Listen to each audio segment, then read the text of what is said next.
Hello everyone and welcome to another video. In this video I'm going to show you two of my blitz games against Magnus Carlsen, who needs no introduction, which have been played in the past 2 weeks on Titled Tuesday tournaments on chess.com. In both of the games I've been black. I was playing 1d6 and we're going to see how 1d6 fared on the ultimate test against the million times world champion Magnus. These games I have not been streaming live because in Titled Tuesday I need to use this Proctor anti-cheating software, which I'm of course happy about because the more people use it, the less cheating happens. But yeah, of course it's still not perfect as not everyone's using it, but that's story for some other time. But it's hard for me to stream and use this Proctor because then I would need like a third camera or fourth or whatever, and that's why I'm not streaming Titled Tuesdays. Anyway, in the first game, Magnus goes e4, d6, bishop c4. I go knight f6, Magnus goes knight c3, and here he's hoping that I'll go e5, and then he would go some d3 and then f4, probably. But I go e6 as suggested in the course, trying to go d5 and getting that with a tempo.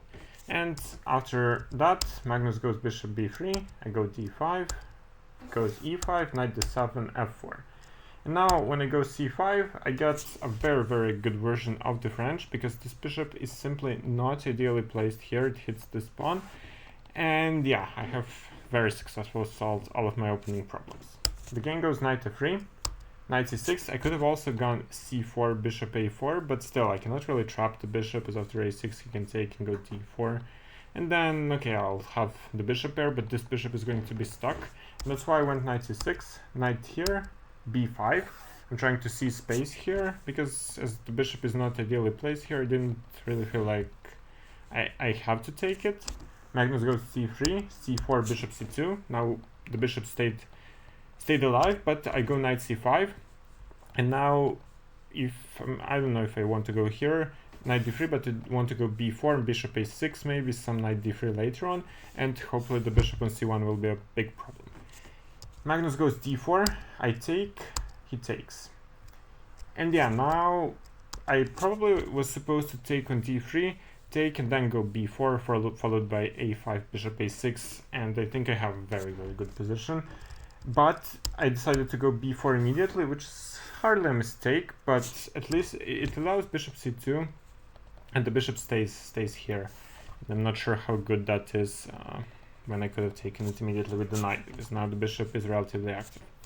So now I played bishop a6, obviously activating the bishop. Also possible was maybe some a5 or move like that, but bishop a6 I don't think it's a bad move. Bishop e3, bishop e7, we're both developing our pieces.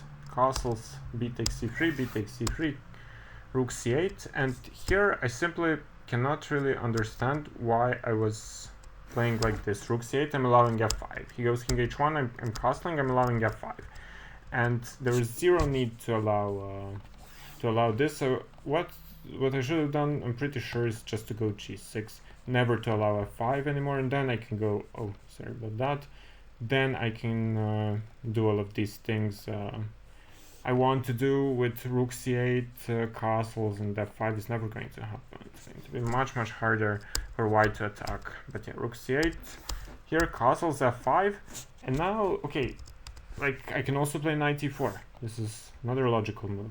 Black is probably a bit better because they just have a version of the French where this bishop is active and the c3 pawn is weak.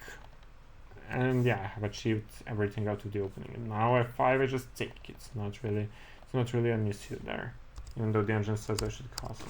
But okay. Oh.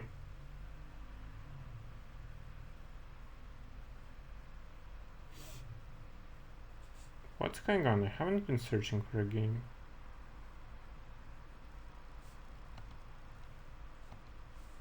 Why am I playing against Dania? I haven't been searching for a game.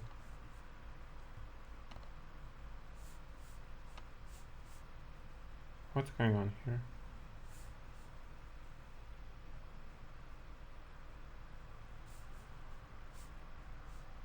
Game aborted. Something very strange is going on here.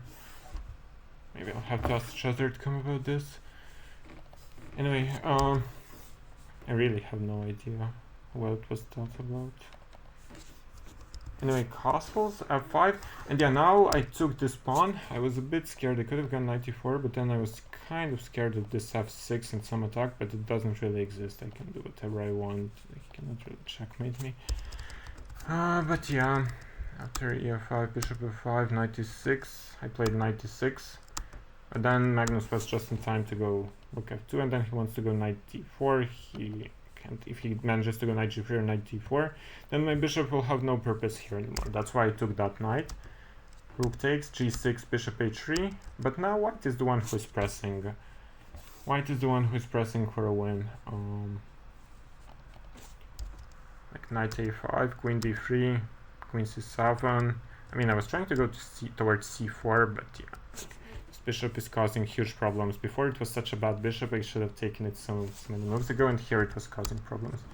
After bishop h6, rook f8, knight here, take, queen c3.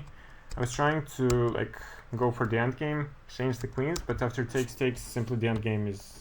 You never go to an endgame against CARLSEN. That's rule number 1, which I broke. And secondly, the endgame itself is just very bad, because he can just pile up on the f-file, and my f7 pawn is extremely weak. Rook f1, rook c7, I was trying to defend, but yeah, he can just go like this, bishop g5, rook e8, g3, knight c4. He was maybe supposed to go e6 here, e6, f5, g4, but it was kind of hard to understand this in a blitz game. Anyway, he just went g3 very easily, bishop g2, and now he's just targeting this pawn.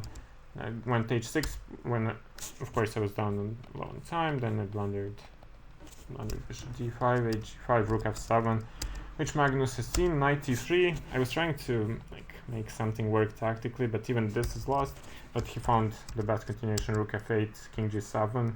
Now rook e8, knight f1, and these two pass pawns decide the game. You can just push them. So yeah, out of the opening, I got a great position, I think. But then, of course, Magnus showed why he's so dominant. That was game 1, and what happened? What was this about? Yeah, and in game 2, this is what's going on. What was going on in game 2? Oh, sorry, I just realized that my face was blocking the board. He went e3, d6, b3, e5, bishop b2, knight f6, and yeah, here we transposed basically. We basically transposed to one b3 in the course, e d4.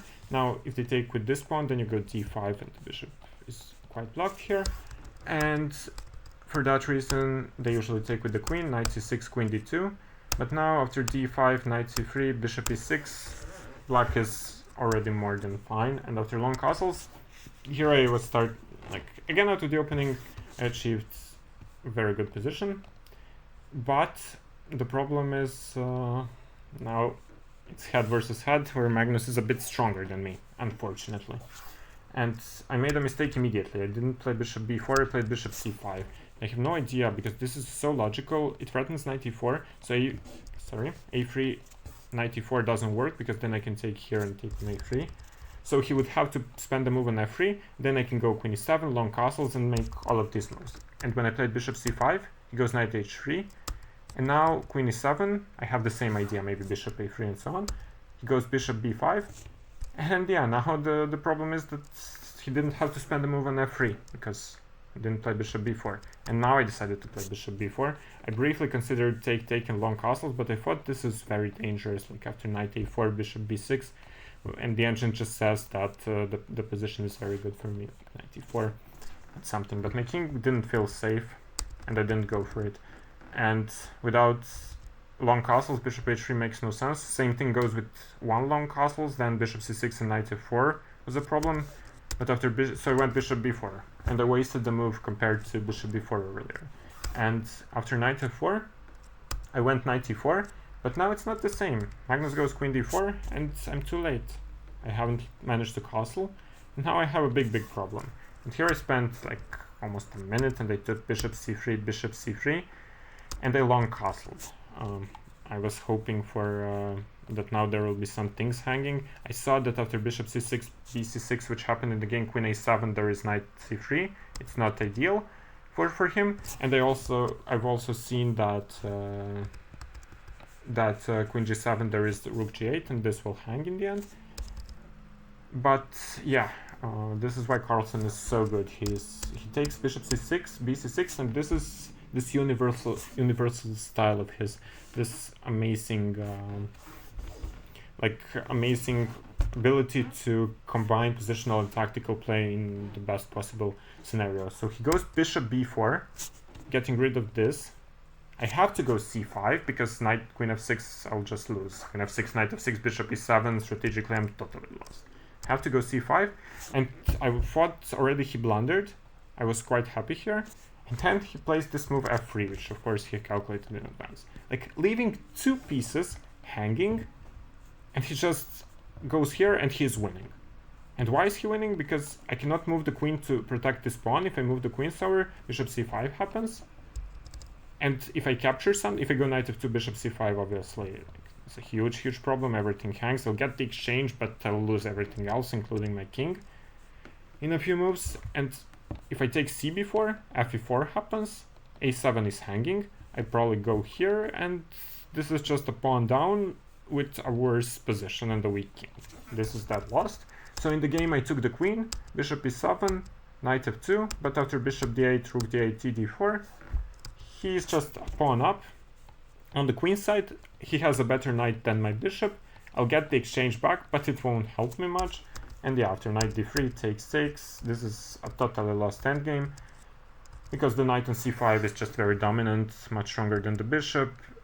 His rook is active, and he can just like improve his king side, his queen side, sorry, while I cannot do anything on the king side. My pieces are extremely passive.